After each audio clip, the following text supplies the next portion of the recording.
अस्सलाम वालेकुम दोस्तों, मैं हूं नासिर अली और आप देख रहे हैं मेरा यूट्यूब चैनल। तमाम दोस्तों का वेलकम, खुशामदीद, जी आया। दोस्तों, तमाम दोस्तों के लिए बहुत ज़बरदस्त अपडेट है। आज गुलाम हैदर कहां पर है, ये आप लोगों से डिस्कस करनी है और आपके लिए कुछ ख़ास व ख़ास ज़फ़र इकबाल के हवाले से कुछ अपडेट्स बतानी है। सीमा हैदर ने किन किन लोगों से ताल्लुकात बनाया दोस्तों, क्योंकि हम पिछले 1 साल 2 माह हो चुके हैं, कमो पेश हम आप लोगों से बहुत सी बातें शेयर कर रहे हैं, बहुत सी ऐसी चीज़ें, एक एविडेंस हम लोग कलेक्ट करके आप लोगों के लिए मुहैया कर रहे हैं जो इस केस के लिए बहुत अहमियत के हामिल है। लेकिन सीमा ने हमेशा से झूठ, हमारी हर बात को डिनाई किया, हमारी हर बात को कहा कि झूठ बोलते हैं, हमेशा झूठ का साथ देते हैं। अब यहाँ पर सीमा हैदर ने अपने तमाम तर जिंदगी के अंदर झूठ का पूरा का ढांचा खड़ा किया, पूरी फिल्म बनाई। जिस तरह आप जानते हैं फिल्मों में बनाया जाता है, फिल्मों में एक स्क्रिप्ट लिखा जाता है, फिर उसको बोला जाता है सामने कैमरे, ऑन कैमरे के सामने, फिर उस कैमरे को बाकायदा दुनिया देखती है फिल्मों के जरिए, घर घर में देखी जाती है कहानियाँ। तो दोस्तों, बिल्कुल सीमा की जिंदगी का कैरेक्टर, सीमा बिल्कुल इसी तरह वाज़े तौर पर सीमा ने अपने आप को सिर्फ और सिर्फ झूठ का एक पलंदा बनाया हुआ है। झूठ बोलती रही और लोग उसको मनोरंजन करते रहे।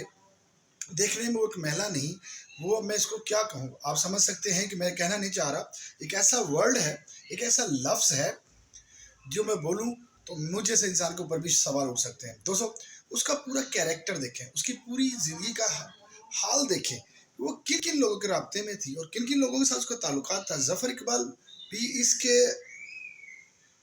वाज़े तौर पर उसकी खुलासा कर रहे हैं उसकी ज़िंदगी का,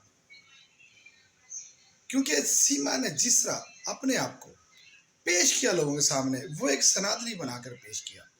वो अपने आप को कहा कि मैं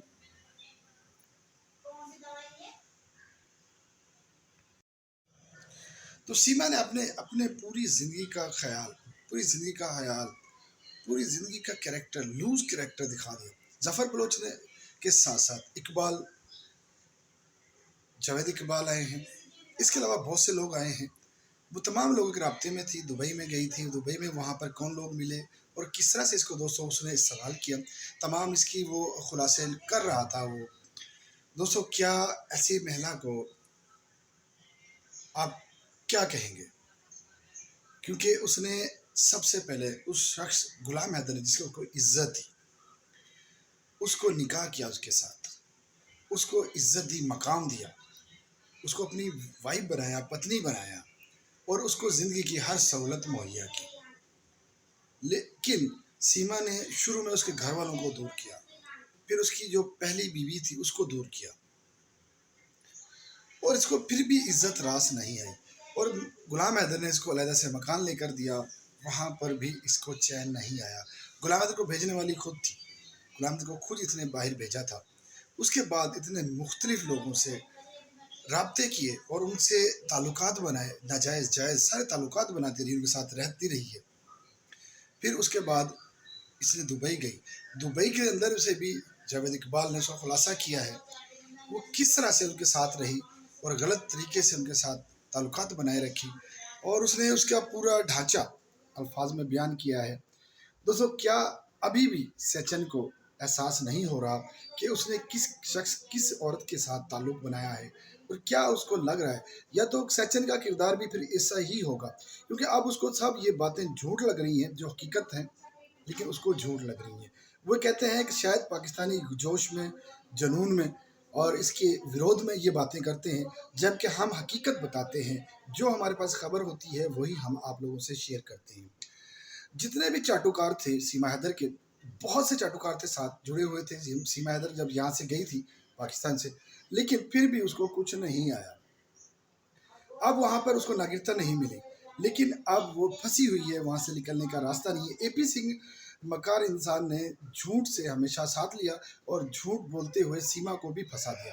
सीमा वहाँ पर रो रही है, पिछले दिनों भी वो कोर्ट में गई, कोर्ट में जाकर ड्रामा किया, एक फर्जी ड्रामा किया। जिस तरह से शादी का एक फर्जी ड्रामा किया है, वैसे ही उसने वैसे सेम उसी तरह से उसने ये कोर्ट में जाने का भी फर्जी ड्रामा किया और लोगों को ये विश्वास दिलाया, यकीन दिलाया कि मैं कोर्ट में मुझे बुलाया गया है, जबकि कुछ भी नहीं, छुट्टी का दिन था, छुट्टी थी उस दिन और उसने कोर्ट में गई और बाहर खड़े होकर वीडियो बनाई और वीडियो बनाकर लोगों को वहाँ से एपी सिंह भैया ने एक लाइव की और लाइव बनाकर लोगों को दिखाया, एक वीडियो बनाई, वीडियो बनाकर दिखाया कि भाई वो किस तरह से यहाँ पर खुश आज आई है कोर्ट में और किन किन काम के लिए, कांड के लिए आई, किन किन मकसद के लिए आई है, क्या मकसद था उसका आने का, वो तमाम लोगों को मीडिया के सामने दिखाया। दोस्तों वो तमाम चीज़ झूठ है, झूठ। जबकि कोर्ट में छुट्टी थी, कोई भी शख्स नहीं था वहाँ पर, ना ही कोई कोर्ट में बंदा था, लेकिन उन्हें जाके वहाँ पे होटल में गए, वहाँ से खाना खाया, खाना खा के कोर्ट में गए, वहाँ पर वीडियो बनाई, वीडियो बनाकर फ़ोटो सेशन किया और फ़ोटो सेशन कर कर वापस से रघुपुरा में आ गए। तो सबसे पहले वहाँ के कानूनदान ने उनको वहाँ पे क्यों जाने दिया, जबकि कोर्ट कोर्ट के ऑर्डर है कि आप सिर्फ एक मकाम पे रह सकती हैं, उसके अलावा आप कहीं भी नहीं जा सकती। तो पुलिस वालों ने उसको क्यों जाने दिया? पुलिस वालों को क्या पैसे दिए गए या कोई और मकसद था? पुलिस वालों ने क्यों उसको नहीं रोका? तो सवाल बनता है। अब वहाँ पर दोस्तों सीमा ने तमाम लोगों को झूठ बोलकर मनोरंजन किया है। इस वक्त गुलाम हैदर के हवाले से बात करेंगे। गुलाम हैदर पहुंच चुका है, वीज़े के लिए अप्लाई कर दिया गया है। आज गुलाम हैदर ने अपने वीज़ा अप्लाई कर दिया है और इंशाल्लाह ताला बहुत जल्द उसको 6 माह का वीज़ा मिल जाएगा। मैं अपनी डेट बताता हूँ जो मुझे जानकारी मिली है। 6 माह तक का उसका वीज़ा हिंदुस्तान का मिलेगा और उसमें कागजात जमा नामजद कर दिए गए हैं, उनको जमा करा दिए हैं। आज शायद भाई वहाँ पर बाकायदा तौर पर गुलाम हैदर को लेके गए हैं और वहाँ पर जाकर उन्होंने उसको इस्तेमाल किया और वहाँ पर उसके कागजात जमा कराए और इंशाल्लाह ताला गुलाम हैदर को बहुत आज ये खबर खुशखबरी मिली है कि उसके वीज़े के हवाले से डॉक्यूमेंट जमा हो चुके हैं। दोस्तों इंशाल्लाह ताला आज 26 तारीख है। 9 तारीख को कोर्ट में बाकायदा तौर पर गुलाम हैदर को बुलाया गया है हिंदुस्तान के कोर्ट में। गुलाम हैदर के बच्चों का केस लड़ रहा है। मोहम्मद मलिक साहब उनके वकील हैं। मोहम्मद मलिक साहब ने उनको तमाम सहूलत मुहैया करने का और तमाम गाइडलाइन देने का और उनको रिस्पॉन्सर किया है मोहम्मद मलिक साहब। और इसके अलावा बहुत से ऐसे हमारे दोस्त हैं जो वहाँ पर वेट कर रहे हैं गुलाम हैदर के। कुछ हमारी बहनें हैं और सूर्य वर्मा जी हैं जी, उन्होंने पहले दिन से इसका वक्त रखा हुआ था, पॉइंट रखा हुआ था कि सीमा किसी भी सूरत में यहाँ पर उसको नागरिकता नहीं मिलेगी, वो उसको जेल जाएगी और फिर उसको डिपोर्ट कर दिया जाएगा। इंडियन हुकूमत उसको कभी भी नहीं रखेगी, अपने मुल्क में उसको रहने नहीं दिया जाएगा। उन्हें बच्चों का धर्म चेंज कराने का झूठी और फर्जी शादी करने का ड्रामा किया है तमाम लोगों के सामने। ये बार बार सूर्य वर्मा साहब अपने बयान में देते रहे हैं और आते रहे हैं लाइव में। तमाम लोगों को वाज़ेह तौर पर उसने उसी वक्त कहा था कि इसको यहाँ पर नहीं रहने रखा जाएगा, इसको डिपोर्ट होगा, इसको वापस पाकिस्तान भेज दिया जाएगा। दोस्तों अब सबसे अहम खबर यही है, गुलाम हैदर को वीज़ा के लिए कागजात जमा करा दिए गए हैं। गुलाम हैदर को इंशाल्लाह ताला का वीज़ा मिल गया है, समझ लें कि मिल गया है, मिल रहा है। और दोस्तों अब गुलाम हैदर हिंदुस्तान बहुत जल्द जाने वाले हैं। गुलाम हैदर इंशाल्लाह ताला हिंदुस्तान में हिंदुस्तानियों के दरमियान में होगा और अपने बच्चों को लेकर पाकिस्तान वापस आएगा। तमाम उन लोगों को खुशखबरी है, तमाम लोगों का तहे दिल से मशकूर हैं जो गुलाम हैदर के लिए आवाज़ उठा रहे हैं। तमाम लोगों से गुजारिश करेंगे कि गुलाम हैदर के कागजात आज जमा हो चुके हैं और गुलाम हैदर हिंदुस्तान आ रहा है। आप लोगों के साथ बने रहे। उनको जितना डराना धमकाना था वो तमाम काम नहीं आया। सीमा डिप्रेशन में है, सीमा परेशान है।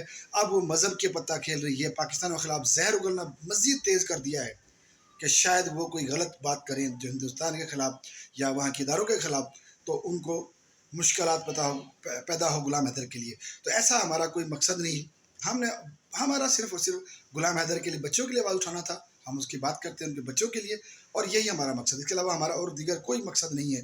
दोस्तों इंशाल्लाह ताला ये थी हमारी कुछ ख़ास अपडेट्स। इंशाल्लाह फिर मिलेंगे आपको नई अपडेट के साथ। तब तक मुझे इजाज़त दीजिए और अपने चैनल का ख्याल रखें। अल्लाह हाफ़िज़।